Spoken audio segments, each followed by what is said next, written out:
दो पागल पानी पीने गए तो गिलास उल्टा पड़ा था। पहला पागल, इसका तो मुंह ही बंद है। दूसरा पागल, ये तो नीचे से भी टूटा हुआ है।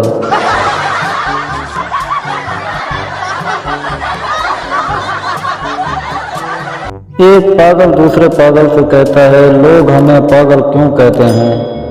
यार ये तो मुझे भी नहीं पता, चल छोड़ लोगों को, ये ले लीमू लस्सी बना।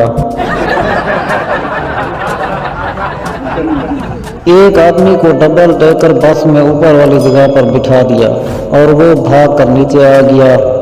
उससे किसी ने पूछा कि क्या हुआ, नीचे क्यों आ गए? तो आदमी कहने लगा कि ऊपर तो ड्राइवर ही नहीं था।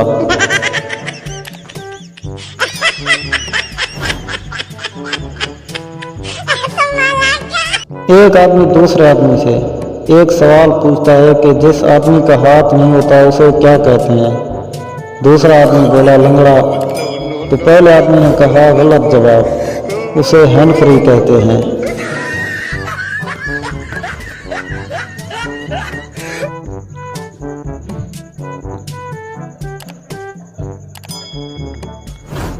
एक पागल दूसरे पागल से कहता है, यार एक बार मैं छत से नीचे गिर गया था।